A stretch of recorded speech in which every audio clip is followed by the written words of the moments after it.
Ayan, good morning guys. Day 7 ng ating munting bahay. Ayan, nandito na sila, ating mga mixing halo at tinatapos yung ano yun? Footing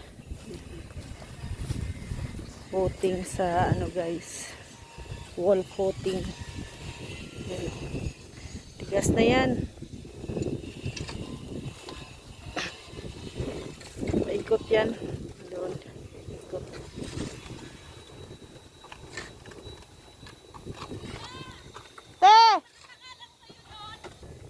So yan dito guys. To matigas na din po to guys yung ano, yung buhos nila dito. Tigas na.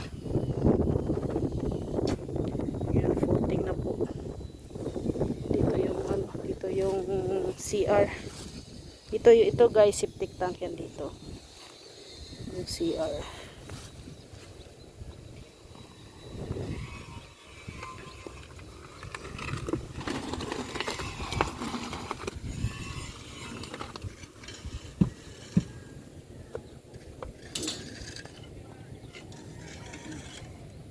Yung lahat yan, pati dyan, lalagyan yan.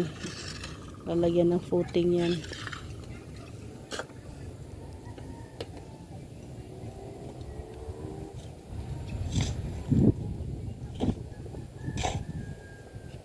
Lalagyan ng harang para hindi malampas ang buhos.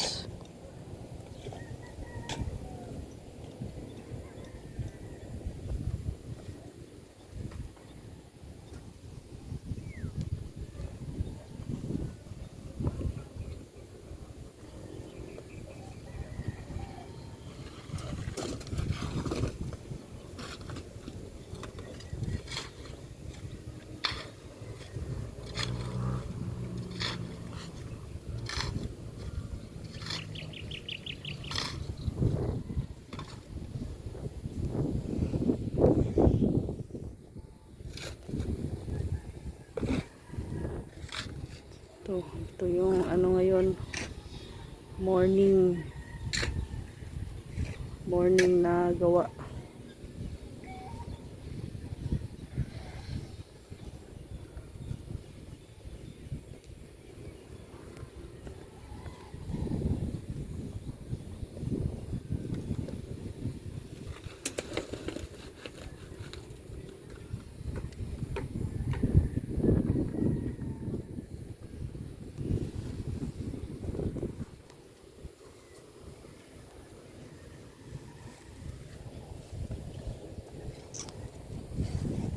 Medyo malaki-laki, ay ano na din sila, laki na rin yung nagawa nila. Halos kalahati na ng bahay meron ng footing.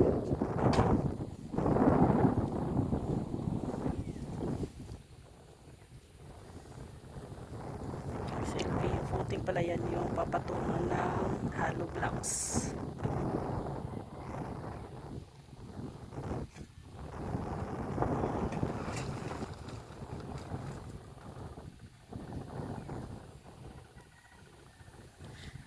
Grabe guys, sana ano, hindi mabuo yung bagyo guys, para tuloy-tuloy naman po yung trabaho namin dito.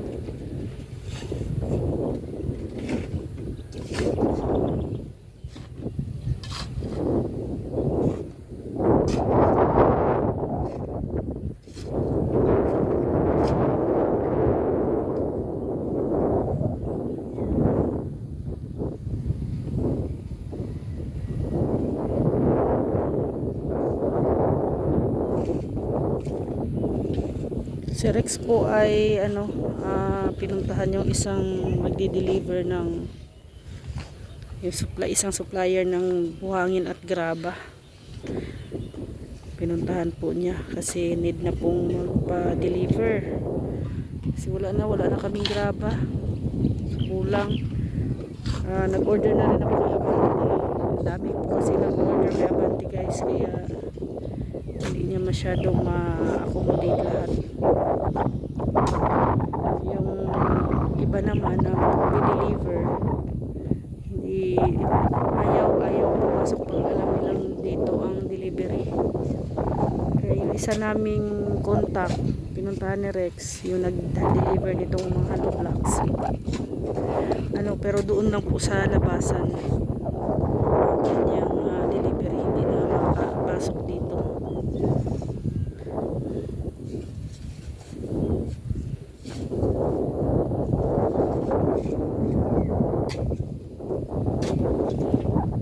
Mamaya kukunin pa namin yung mga materyales sa JS kasi yung mga semento,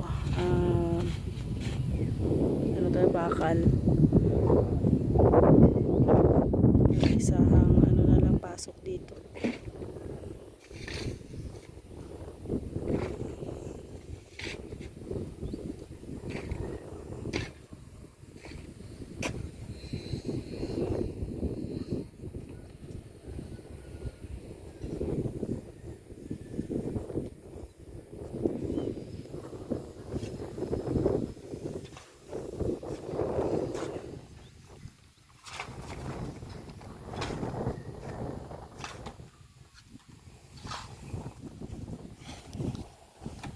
Wala ang partner mo, Rick. Pagmasa. Busy.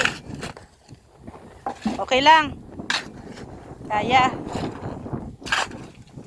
Kaya. Nilagay na din pala yung yung hiniram namin kay Kuya Red na yero. Ayan. Nilagay na dito sa gilid.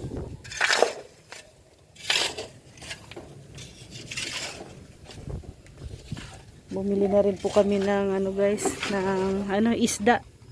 Tinula at saka pritong isda. So, maya magluto na rin ako.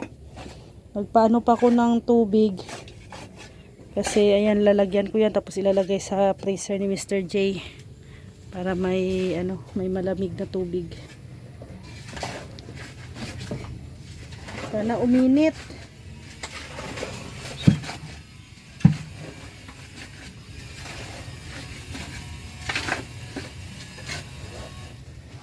Mahangin po ngayon. Sana hindi matuloy ang bagyo. Hindi pa naman daw siya bagyo ay. Malayo pa. Sana hindi na pumasok. Para tuloy-tuloy ang trabaho ni Rico. Paano na lang ang estudyante? Rick, no? May estudyante to si Rico ay. Ilang estudyante mo, Rick? Ha? 3.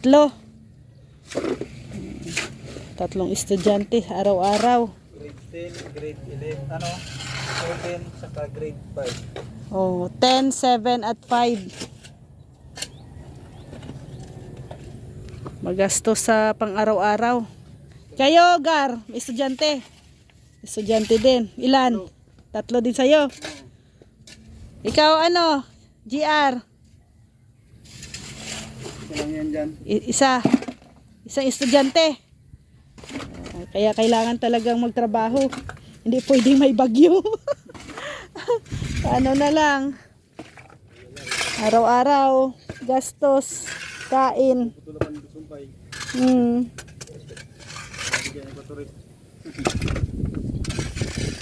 Hirap pag pag may bagyo pa naman, pinding lahat. Yung kain hindi napipinding. Hindi pwedeng putulin. Okay lang sana ko, ops, wag muna tayong kumain at may bagyo. Hindi man pwedeng ganon.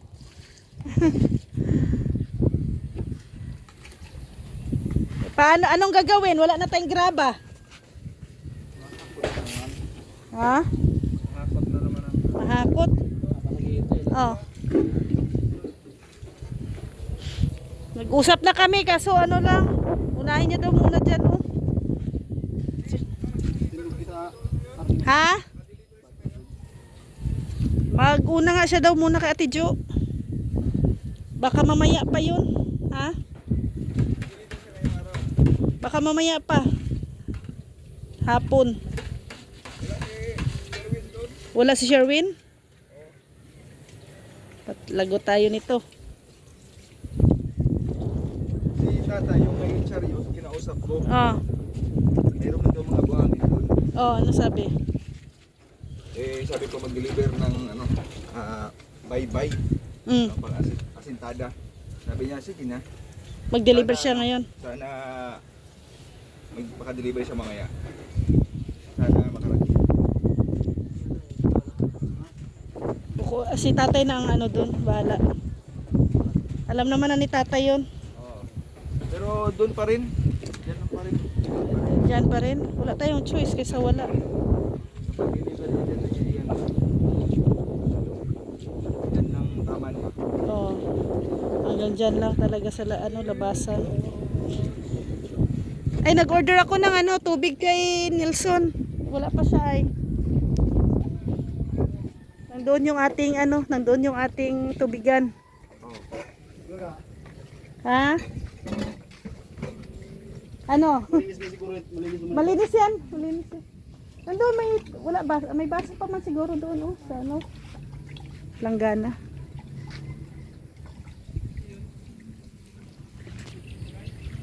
Yeah.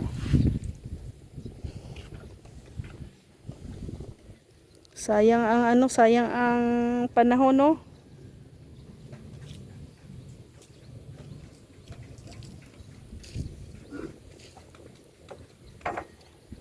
Ayan.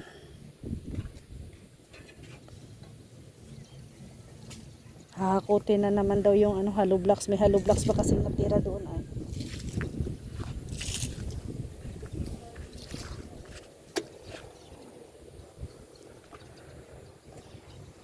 Ayan guys, ito po yung update. Maghahakot pa sila doon guys, yung mga hollow blocks doon. Hintay namin yung mag-deliver ng buhangin at saka graba.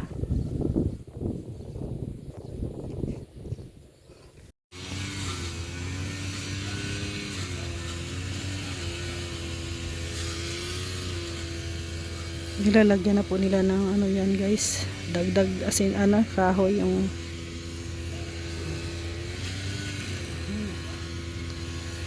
tapos si Rico po ay naghakot ng hollow blocks.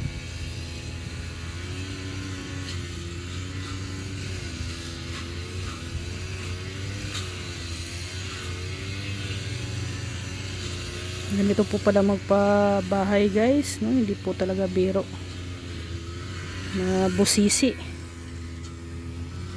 Mabusisi maggawa ng bahay.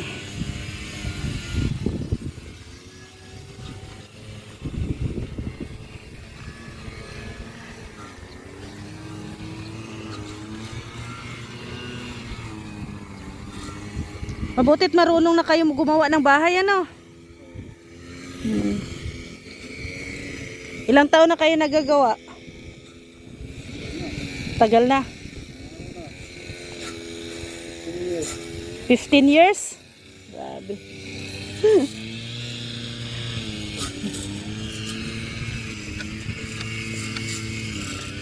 Mabusisi magpagawa ng bahay, maggawa ng bahay at kailangan may tawag nito, kailangan mong sukat-sukatin. Pag wala sa sukat ay wala, tabingi ang bahay. Ayan guys, sinusukat talaga yan nila guys.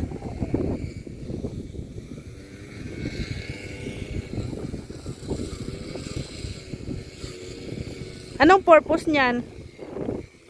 Ng kahoy. Lalagyan ng PC. Yan yung susundan. Guide. Yan pala yung guide. Ayan guys, nililinis na dito yung daan namin, Ganda na tingnan. Mas maganda to pag simentado. Ayan guys, nililinis na. Hanggang doon kalsada yan dito. Ito po yung aming front.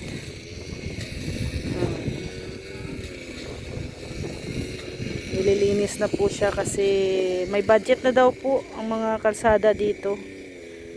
Ngayong summer ay pasisimula na po ng barangay ang dito magpaayos ng kalsada. Sana nga po para hindi na din kami hirap lalo na ay maputik dito or malambot ang lupa. Ay kung may semento na dito, wala na problema, pasok na rin yung mga sasakyan dito. Ito po yung entrance natin dito. Ito yung entrance.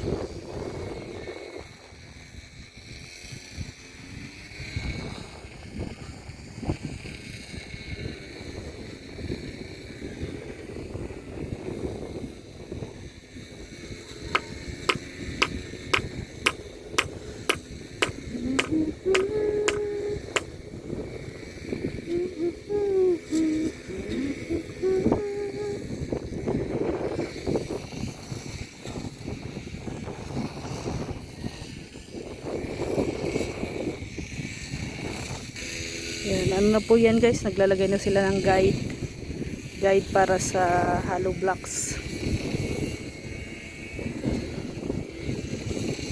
Yan po yung ano nila, pang 7 days. So at least guys sa isang linggo, ito po yung nagawa nila. No? Kaya salamat na rin at salamat kahit ganito ang panahon, 50-50 yung panahon, no? Ayan, gumagawa pa rin po yung ating mga karpintero. Kaya at least araw-araw mayroon po kami nakikitang improvement sa aming pinapagawang munting bahay.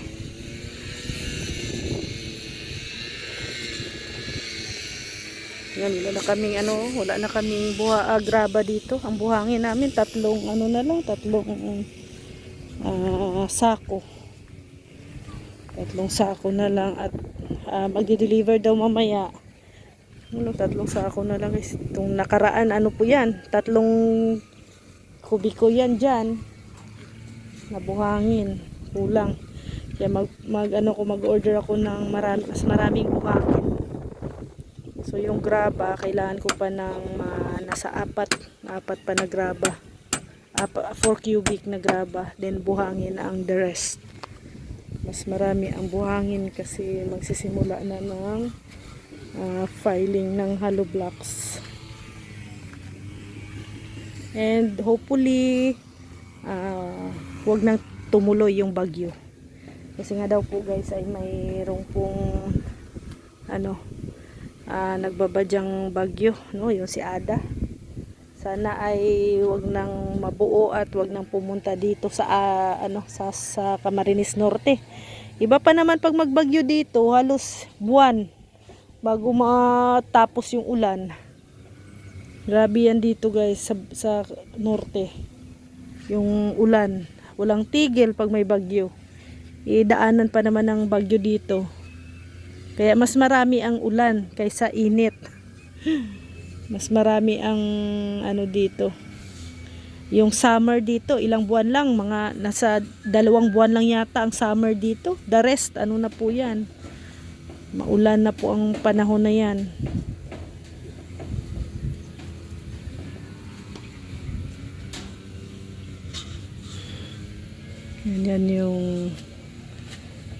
Yan yung para sa sala. Ayan, itong poste na to. Guide yan para sa sala yan. So, yung doon, terrace.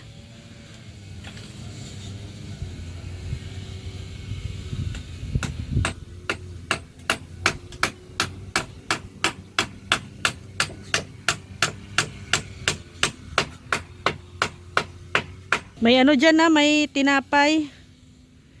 Ayan.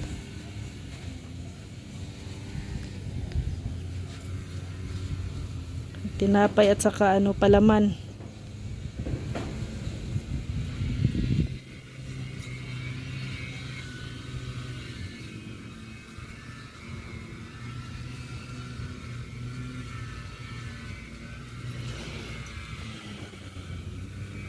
Guys, so talaga nila sinusukat. Yung hulog, yung parang may sa baba. Hulog daw tawag diyan eh.